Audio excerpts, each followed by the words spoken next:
Baik, Evan Mania dimanapun Anda berada, Main Balap Podcast Show hadir lagi. Kalau kami hadir ini sebenarnya kalau di sirkuit, tolong bagaikan mall area saja. Tempat berkumpulnya semua fans. Mau ngefans sama klub, mau ngefans sama tim, boleh. Ngomongin apa saja silahkan di mall area. Sambil ngopi, ngebir, atau makan-makan ya saya. Sambil beli merchandise juga boleh. Karena kalau sudah di sirkuit, nggak bisa ngobrol sama temennya. Kenapa?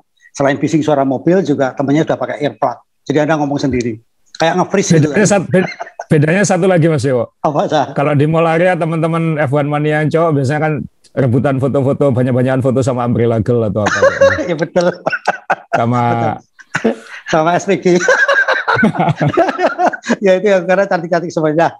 Evan Mania, perkenalkanlah kami, mohon maaf ya. Kemarin banyak yang DM, kemarin banyak yang WA juga nanyain, Mas ada nggak main balap hari ini? Saya bilang, Asa sedang sibuk dan ini orang memang super sibuk. Pulang dari Amerika langsung saya upload jadwal, dia harus meeting. Udah kayak kayak principal tim lah dia kemana-mana gitu kan. Jadi ya kami mohon maaf, dan hari ini saya pakai kalau Indonesia ngomongnya Renault, Asa pakai Sauber.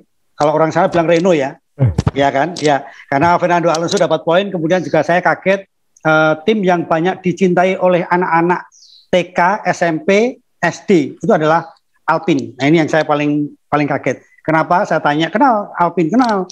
Itu kan Om, Alpine and the Chipmunk kan? Iya, Alpine and the Chipmunk. Oke, Evan Mania sudah tidak sabar, kita akan review balapan kemarin yang kata orang boring.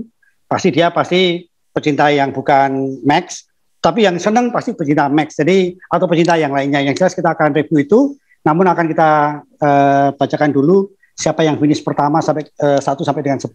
Yang pertama adalah Verstappen. Kemudian ada Hamilton, fotonya jangan dihilangin, aku nggak bisa baca. Iya. Nggak sengaja loh kan, nggak sengaja. Oh ya, nggak apa-apa. Ya. Bottas, Norris, Ricciardo, Gasly, Alonso, Vettel, dan Stroll. Ini yang cukup menarik, Vettel di 9, Stroll di 10. Jadi tim papan tengah sekarang sudah mulai rancu lagi. Yang kemarin kita ngomong, pasti McLaren, Ferrari, gitu kan. Ternyata Ferrari kemarin masih bingung. Karena yang dipakai bukan logonya kuda jingkrak laki-laki, tapi kuda jingkrak yang lainnya mungkin, jadi gampang disalip. Kita lanjut lagi dengan poinnya Ya, poin pembalap. Nah, ini Verstappen sekarang udah bertengger di 131, nomor 2 adalah Hamilton 119, Perez 84, Norris ini 1 2 3 4, Norris sudah keempat 76. Bottas kelima, ini gila ya, kalau Norris mengalahkan Bottas tuh kita harus curiga, mobilnya kan jelas menang Bottas gitu kan. Kemudian Leclerc 52, Sainz 42, kemudian Gasly 737, 934, ini Ricciardo 10, Vettel, ini Vettel sudah masuk ke 10. Geser ke konstruktor Ya, sekarang konstruktornya. Ya, coba kita lihat lumayan. Red Bull 215, Mercedes 178. Jaraknya lumayan. McLaren 110, Ferrari 94, jadi masih agak dekat. Alfa Tauri 47, Aston Martin 40, Alpine 29. Ini ketat. Ya ketat ya. Ini ketat, Mas. Ketat ya. Alfa Tauri dan Aston Martin ya. Kemudian Alfa Romeo 2, alhamdulillah Williams sudah kembali ke jalan yang benar, di atasnya Haas. Ini balapan ini menurut kamu seru atau tidak? Dan awalnya kita kan hanya menduga ini benar-benar hanya bermain-main di trek yang lapang, kayak di lapangan sepak bola, nggak ada naik turun dan sebagainya. Menurut kamu gimana kemarin? Ini saya tampilkan dulu foto Verstappen dan Hamilton. Saya juga dapat banyak komen sih Mas Yowo di WA atau di ke teman-teman bilang seruan baku ya gitu. Katanya seruan baku ya gitu. Karena baku kan banyak ada eksiden terus yang bikin endingnya nggak bisa ditebak. Tapi menurut saya yang kemarin ini lebih seru secara tradisional ya. Jadi 20 mobil finish semua Mas Yowo. 20 mobil finish semua. Jadi nggak ada yang out. Nggak ada yang out sama sekali. 20 mobil finish semua. Dan saya langsung ya mohon maaf, musim ini kan kita sangat berharap kembali seperti Hakkinen lawan Schumacher dulu. Iya. Dulu kan kita nggak ngomong safety car, dulu nggak ngomong mungkin kalaupun keluar dari lomba itu mesin rusak, bukan karena kecelakaan seperti itu. Ngisi BBM-nya salah atau kebakar. BBM-nya salah, ya. Jadi kita kembali ngomongin strategi. Jadi undercut, lalu kapan pit stop, 2 kali atau 1 kali.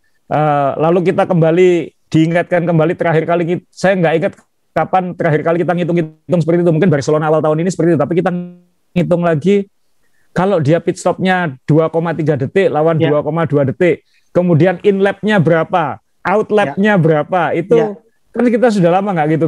Dulu kan penggemar Ferrari sama McLaren, Mercedes zaman Hakkinen Schumacher kan kayak gitu. Ketika Schumacher pit stop, penggemarnya Hakkinen tegang, gitu kan, karena Hakkinennya cepat nggak ini. Nanti ketika dia masuk pit stop, waktu berhentinya sama cepat nggak?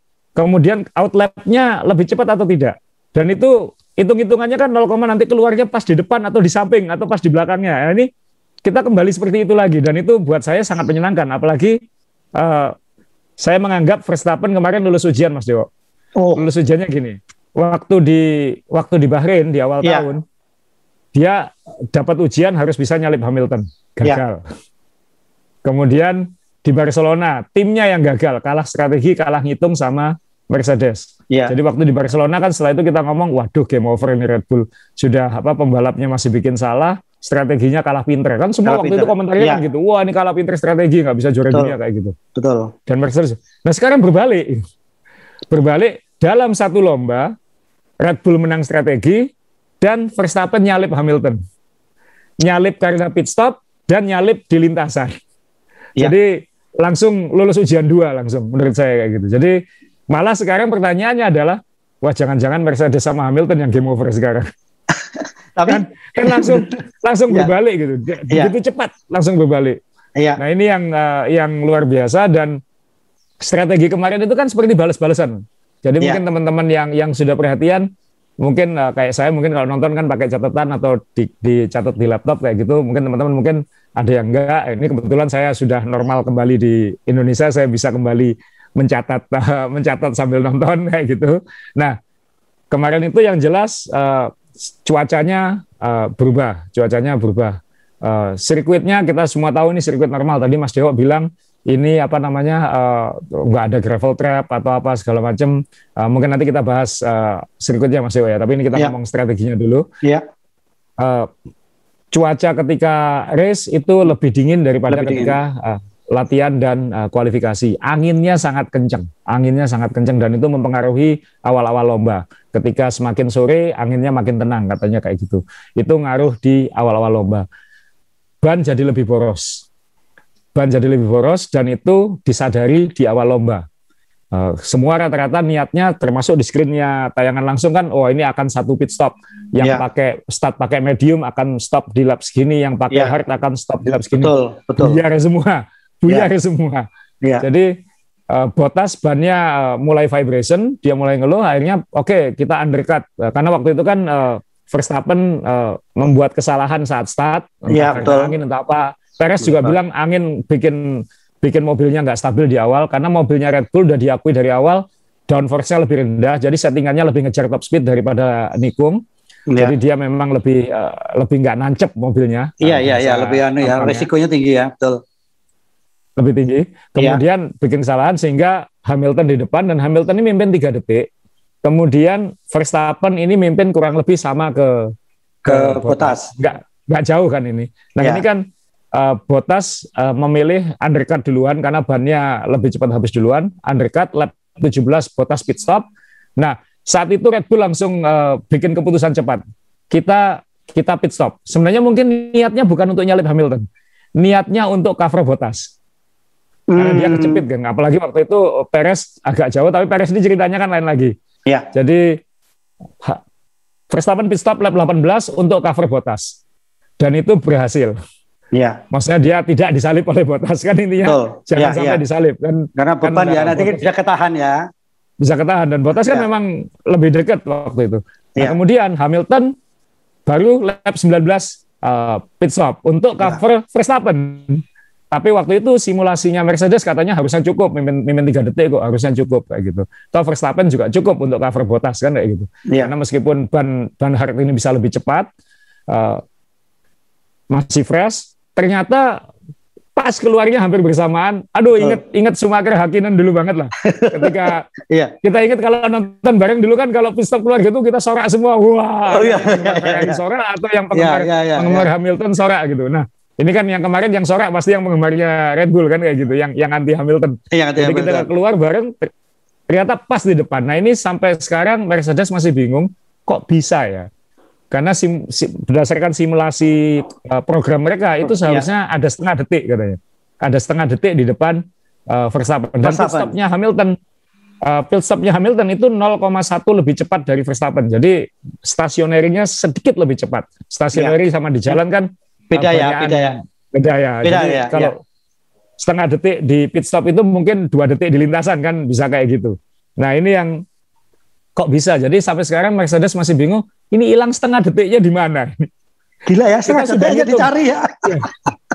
Kita udah nemu 2,5 detiknya di mana, tapi setengah detiknya ini di mana ini gitu. Ini masih belum, dan kita kan fokusnya waktu itu banyak, jadi kita harus menganalisis out lap in lapnya Hamilton, apakah mungkin gara-gara waktu dia ngerem turun speed limit di pit stop misalnya, kan kita nggak tahu. Karena kan ini faktornya macam-macam, dan posisi pit stopnya Mercedes lebih dulu, jadi mungkin remnya lebih pelan. Jadi yang jelas Mercedes ini masih bingung, setengah detiknya ini di mana?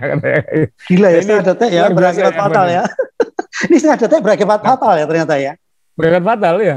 Karena disalip, tapi mungkin nggak fatal-fatal amat juga, karena setelah itu kan masih strateginya semua masih mengira akan satu stop gitu.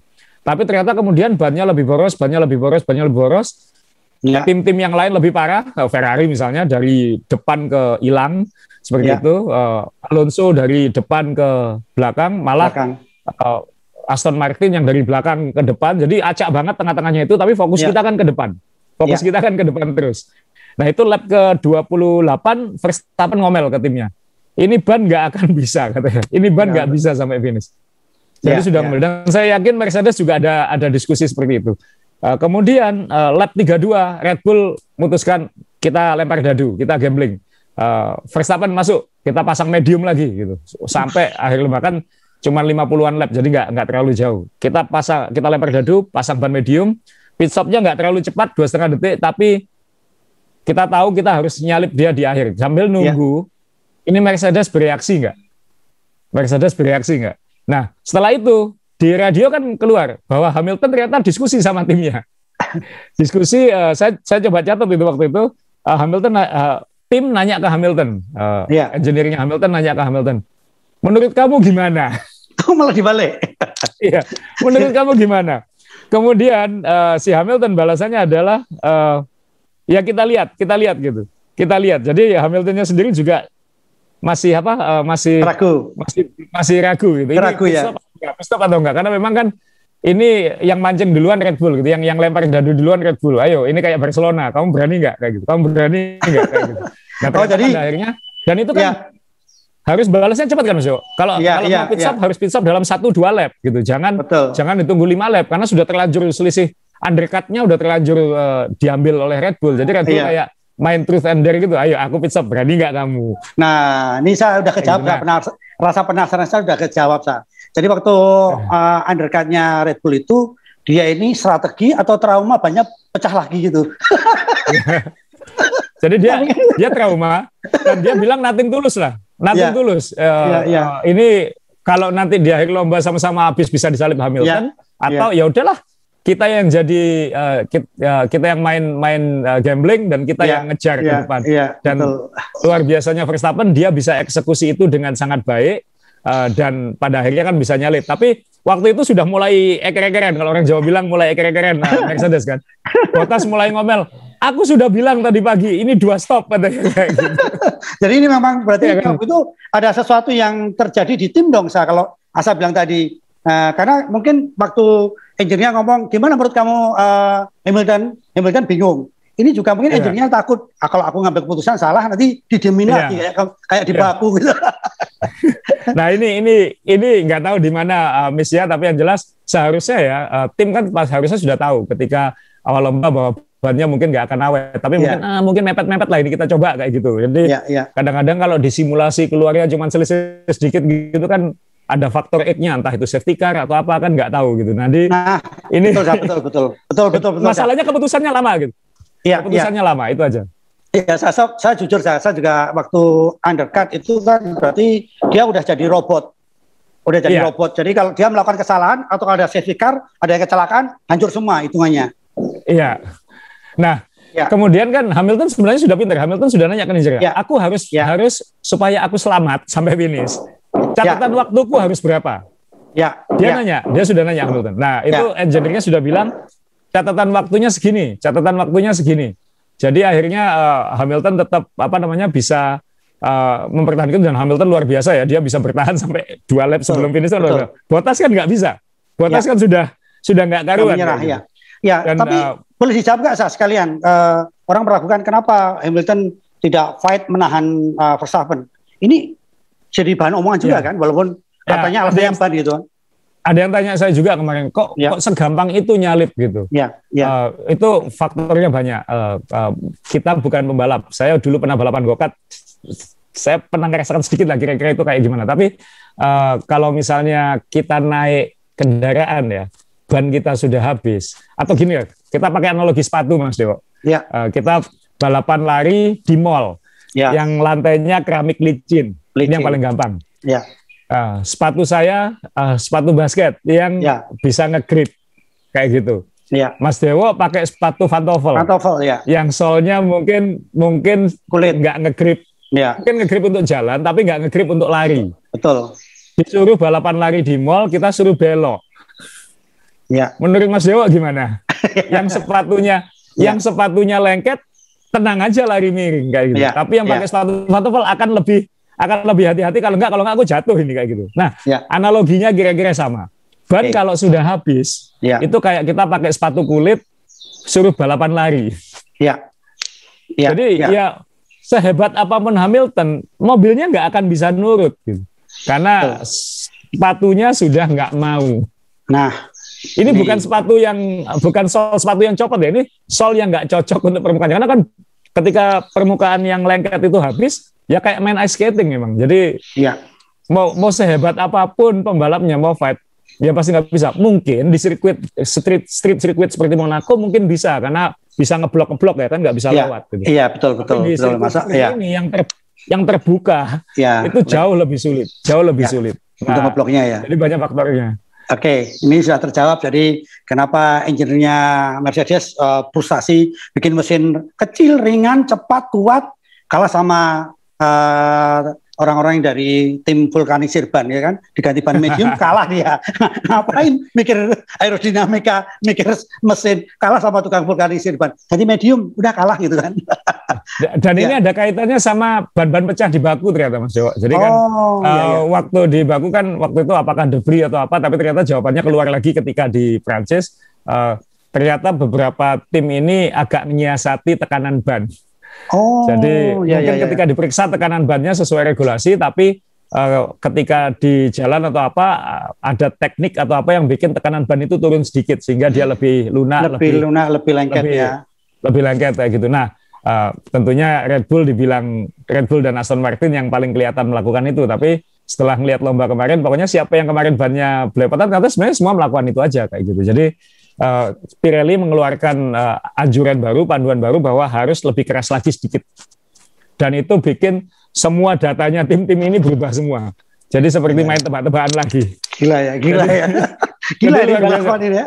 Makanya akhirnya ada tim yang kok bannya bagus saat kualifikasi, ketika balapan hilang seperti Ferrari. Ada yang ketika kualifikasi bingung kenapa kok nggak bisa cepat, tapi ketika lomba kok malah kamu satu stop kok bisa kayak gitu. Jadi seperti Aston Martin, sehingga ini kembali tebak-tebakan simulasi ban lagi. Jadi bayangin habis puluhan ratusan miliar untuk bikin aerodinamika dan lain-lain, bannya diganti sedikit, tuh berubah semua.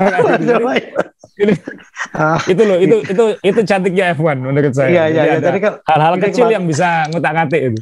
Hal kecil yang bisa berubah semuanya ya. Ternyata gitu kan. Iya, teman Evan Mania kalau pernah ke sirkuit asal Asa ini kan pernah juga pasti pernah pernah lihat ban setelah dipakai balapan itu kan jadi kayak brocel-brocel itu ya, banyak tumpukan serpian itu saya. Betul kayak kan? Aspal rusak. Ya, itu kan mengganggu rusak juga saya. Iya, karena itu bikin getar ya, Mas. Jadi ban, apalagi sirkuit seperti ini, kalau kita lihat di TV kemarin, mungkin nggak terlalu kelihatan, tapi di sisi-sisi pinggir yang nggak dilewati itu banyak serpihan-serpihan ban itu ya, namanya marble. Jadi ban itu kan terkoyak terus sebenarnya. Ketika nikung terkoyak, koyakan itu ada yang kebuang, itu ada yang kebuang. Jadi pinggir-pinggir sirkuit itu, saya pengen sebenarnya kalau bisa balik ke sirkuit itu, kalau habis lomba jalan keliling sirkuit, saya bawa silet atau bawa pisau kecil, saya korei itu karet-karet yang di pinggir lintasan itu lalu dimasukkan di toples jadi koleksi, kayak itu kan lucu juga kayak gitu. Iya, kalau pasir kan sudah kamu pasir. Kalau gravel saya koleksi, saya punya koleksi gravel jadi gravel sirkuit saya masukkan botol minum lalu saya pajang. Saya nggak bisa tunjukin tapi ada di sebelah kiri saya. Ya, nah, jadi kalau itu souvenir saya itu ya, souvenir saya. Ya, itu souvenir. Ya, souvenir gratis Mas Dewo, setelah nolong. Oke, ya karena memang kalau Evan Mania sejati itu apapun yang berbau Evan pasti akan dibawa pulang. Jadi kalau Anda lihat sekarang ini di belakang Asa, Anda bisa lihat itu adalah koleksinya Asa. Jadi nanti suatu ketika kita pengen satu-satu dan saya akan menjawab dari fans yang kemarin ada teman yang ngobrol dengan kita di wall kita, kapan Mas bisa jalan-jalan tur ke rumahnya Mas Asa katanya. Oke nanti. Tapi di kanan kiri saya, depan saya banyak sepeda Mas. Jadi F1-nya makin sedikit. Dia sudah gak koleksi F1 tapi ke sepeda. Baik, saya ini tadi kita ngomongin strategi kemudian antara Red Bull dengan Mercedes. Nah sebenarnya kalau ada satu lagi Mas Dewo. Ya, silakan. Ya, Perez Mas Dewo. Karena makanya kan satu stop. Ya. Nah, ya makanya kembali ke kita udah bahas si Max Verstappen sama Hamilton. Sekarang Perez ini peranannya apakah sudah sesuai dengan yang diharapkan? Kalau Bottas bagaimana? Ini kan peran kedua semua ini. Silakan Sa. Ya. Jadi Perez ini dari dulu reputasinya jelas paling pinter menghemat ban. Itu sejak dia awal sampai sekarang saat masih di Sauber sampai sekarang terbukti terus seperti itu. Dia ini pembalap yang halus bawa bannya. Dan kemarin Red Bull memaksimalkan itu luar biasa. Jadi ketika yang lain lap 17, 18, lap belasan sudah ganti ban semua, Perez pakai ban medium sampai lap 24. Hampir separuh lomba. Jadi dia meskipun dia kayaknya di awal ketinggalan dari Bottas, tapi dia itu konservasi ban. Dia itu bisa menghemat ban. Dia irit. Jadi efisien banget ngelapnya. Oke lah, dia makin ketinggalan, tapi terbukti kan akhirnya menang aku kayak gitu. Karena setelah itu dia bisa ganti ban dan ternyata dia bisa merawat ban Hark itu sampai finish dengan baik. Jadi bisa satu ban dia kira-kira 5-7 lap lebih fresh dari ban Harknya Hamilton sama Bottas. Jadi jadi ban dia memang lebih, tapi kan hanya 5 lap. Jadi dia bisa merawat ban itu sehingga tetap optimal sampai akhir. Dan itu Perez banget. Dan ketika Verstappen sempat pit stop di belakangnya Perez, Red Bull langsung bilang, Verstappen di belakangmu, tolong jangan dihalangi. Terus Perez minggir, Verstappen lewat habis-habisan ngejar Mercedes di depan. Perez langsung nyemangati, bilang, let's get them. Jadi langsung, ayo kita makan mereka. Jadi gila ya ini ya. Ini kan kayak Batman dan Robin kan, Mas Dewo. Oke, ayo kita kejar mereka kayak gitu. Jadi Perez tahu kenapa dia di Red Bull. Dan dia tidak akan mengganggu ambisinya Verstappen dan dia akan memaksimalkan potensinya Red Bull dan dirinya sendiri kan. Ini menurut saya apa yang terjadi tadi malam itu ngamankan Perez di Red Bull untuk tahun depan. Jadi dia nggak akan diganti karena dia selain sudah mulai ngeklik sama timnya, dia tim player, dia pemain yang memikirkan tim. Itu yang luar biasa. Dia disuruh seperti itu, dia bisa melakukannya, dia bisa mengeksekusi dengan baik dan di akhir dia bisa nyalip Bottas. Jadi poinnya malah makin menjauh di konstruktor kan seperti itu. Bahkan Perez sekarang peringkat 3 klasemen. Ini saya pasang fotonya Perez sama Verstappen. Ini kelihatan teammate banget kan. Ini kelihatan teammate banget yang harmonis. Yang saya tahu peran saya seperti apa. Bahkan mungkin dulu Schumacher sama Barrichello aja nggak kayak gini. Schumacher sama Irvine mungkin, tapi Irvine kan memang tahu aku di sini nomor 2 kayak gitu. Dia dibayar untuk nomor 2. Perez ini kan nomor 2 tapi harus lebih ngejar loh ya kayak gitu. Jadi ini kan foto ini saya suka sekali, kenapa ini harmonis banget antara Perez dan Verstappen. Ini dua pembalap yang tahu perannya masing-masing, yang bisa mengeksekusi dengan baik. Nah ini saingannya cuma satu, Sa. Lando Norris sama Sainz kan waktu di McLaren kan gini hubungannya. Iya betul. Kan? Iya kan? Ya. Tapi kan Lando Norris dan Sainz tidak under pressure untuk jadi juara dunia, Mas. Oke, betul. Sama-sama nothing tulus. Sama-sama nothing tulus, sama-sama cari keuntungan, intinya kayak gitu. Ini dua pembalap yang sangat beban. Yang Verstappen harus jadi juara dunia, yang Perez harus bisa membantu Verstappen jadi juara dunia, harus membantu Red Bull jadi juara dunia konstruktor, dan harus menghalangi dua Mercedes. Nah ini menurut saya nemu ini chemistry-nya dua pembalap ini dengan timnya. Ini di lomba ini mereka sangat klik, dan itu beda banget dengan Mercedes. Red Bull di awal musim struggle dengan strategi, dengan kesalahan di lintasan, sekarang mereka ngeklik harmonis secara dua pembalap dan tim. Mercedes makin nggak karuan. Satu, Mercedes yang bisa begitu tegas membuat keputusan di Barcelona, di Perancis malah bingung mau ngapain. Sedangkan Red Bull malah lebih tegas mau ngapain. Malah omel-omelan sekarang. Giliran Bottas yang omel. Saya sudah bilang tadi pagi, ini 2 stop. Kenapa kok 1 stop? Nah, Hamilton lebih dingin di akhir. Hamilton lebih dingin karena engineer-nya bilang setelah lomba bilang ini salah kami kayak gitu. Tapi Hamiltonnya bisa lebih dingin, ya nggak ada pilihan, sudah kalah kayak gitu. Jadi Hamiltonnya dewasa, dia ya udah, yang penting kita masih bisa dapat banyak poin gitu. Nanti kita coba di race berikutnya. Tapi ini lomba, kalau nanti dari sini Red Bull itu terus meninggalkan Mercedes, ya turning point-nya menurut saya lomba ini. Turning point, jadi titik baliknya musim 2021 adalah lomba ini. Ini lomba yang menunjukkan Red Bull ngeklik dan siap meninggalkan Mercedes. Mungkin. Ya, nanti 2 lomba lagi bisa berubah lagi ceritanya. Ya, tapi kalau ini memang titik baliknya kan juga tidak semudah itu gitu kan, dalam arti kan perlawanan Mercedes kan tidak akan surut gitu. Nah, saya ini tadi sedikit aja karena kita akan ngobrolin balapan selanjutnya, karena ini kita rasa teman-teman udah cukup semua dengan penjelasan Asa tadi kan. Lando Norris ini kenapa ya saya kok orang dapat poin terus, ini aji-aji ini apa sih?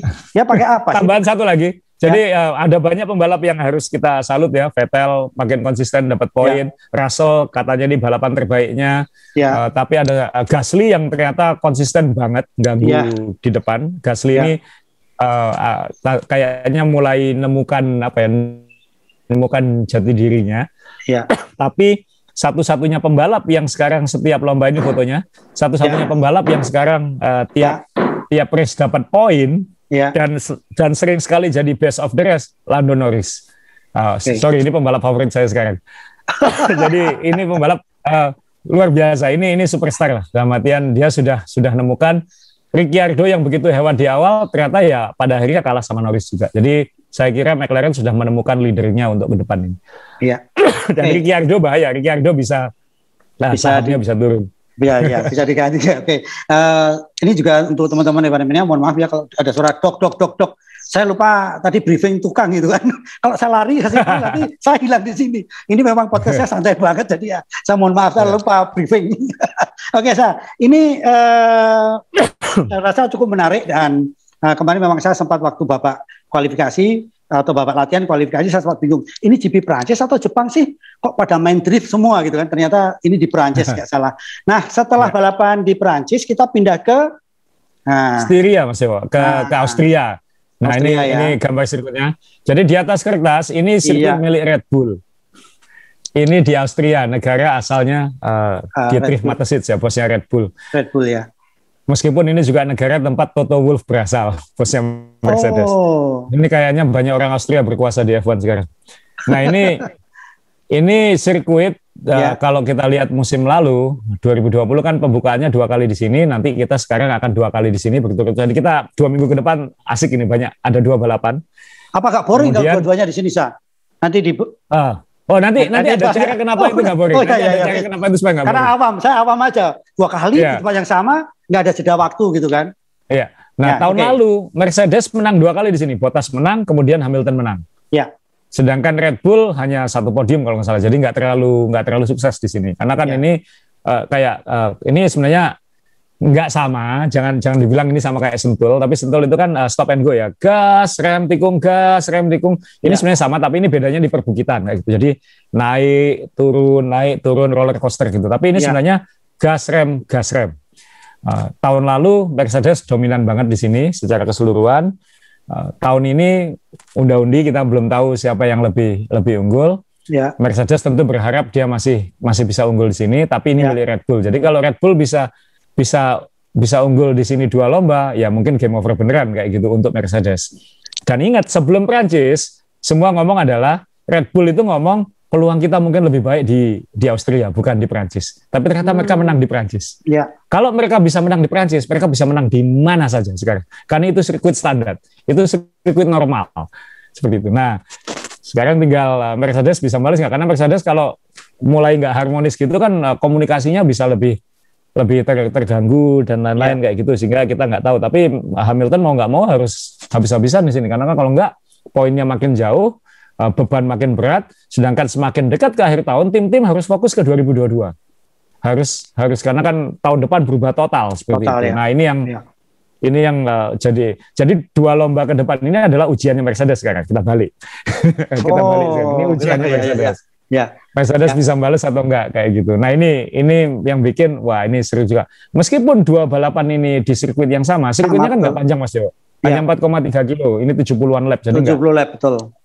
Jadi 1 menit 5 detik kalau nggak salah 1 lapnya. Jadi nggak terlalu menantang, nggak terlalu menarik sebenarnya untuk dilihat.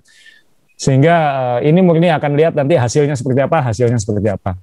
Ya. Nah, supaya tidak boring, Pirelli membuat keputusan sama seperti Inggris tahun lalu. Inggris tahun lalu kan 2 kali juga Silverstone. Ya. Tapi supaya balapan satu beda dengan yang lain, bannya dibedakan. Bannya dibedakan. Jadi komponnya dibedakan ya. Komponnya dibedakan. Iya. Nah, kita ini sulitnya F1 sekarang ya, sulit khususnya untuk saya seperti saya untuk menjelaskan adalah dulu itu kan gampang. Soft, medium, hard. Ya. Extra soft, ultra soft. Nah, sekarang ini kan akhirnya warna-warni kan bannya. Nah, Pirelli kan sekarang menentukan bannya itu jadi C1, C2, C3, C4, C5 kayak gitu. Nah, dari 4 atau 5 ini 3 dibawa ke lomba dan 3 itu diputuskan sebagai soft, medium, hard. Jadi softnya di lomba ini bisa beda dengan softnya lomba sebelumnya. Dan ini, waduh, saya paling males suruh menghafal ini ban mana yang dibawa kayak gitu. Nah, untuk Styrian Grand Prix untuk Austria yang pertama minggu besok ini, soft, medium, hardnya sama persis dengan Prancis. Ya. Sama persis dengan Prancis. Ya. Nah, itu akan bikin kita tanya-tanya lagi. Ini jangan-jangan kondisi bannya akan sama dengan di Prancis kemarin. Akan sama dengan seperti di Prancis kemarin. Jadi kan, berarti bannya Red Bull akan lebih baik daripada bannya Mercedes. Nah, kita kan nggak tahu apakah itu akan sama atau tidak. Tapi bannya akan sama persis dengan yang di Prancis. Tapi minggu berikutnya di Austrian Grand Prix yang kedua, bannya dibuat satu step lebih soft, lebih empuk lagi. Jadi apakah itu nanti bikin lomba yang pertama 1 stop, lomba yang kedua 2 stop, kita nggak tahu. Apalagi dengan tekanan ban yang sekarang lebih diketati itu. Jadi ya masih sangat seru. Jadi moga-moga nanti 2 lomba ini akan seru. Ingat di Silverstone tahun lalu Mercedes menang dengan ban pecah loh ya. Ban pecah. Jadi ini apakah moga-moga nggak terulang, bahaya banget. Sehingga kita nggak tahu nanti seperti apa formula bannya di Austria nanti. Nah, ini yang kita tunggu. Ini ban. Saya mau menunjukkan foto ban Pirelli. Jadi kita semua tahu yang medium itu yang kuning, yang merah itu yang soft, yang putih itu hard. Tapi setiap lomba ini bisa beda. Kuningnya sekarang itu belum tentu sama dengan kuningnya minggu depan. Ini yang akan. Ini ada tim-tim belum punya data semua ini ya kalau gitu ya. Mereka punya data sama ban-bannya Mas Joko, karena ban-ban ini pernah dipakai semua minimal waktu uji coba. Yang mereka harus hitung ulang adalah, dan mereka mungkin sudah menyiapkan itu nanti ketika lomba ini nanti kayak gini, kecepatannya kira-kira kayak gini, lomba ini kira-kira kayak gini.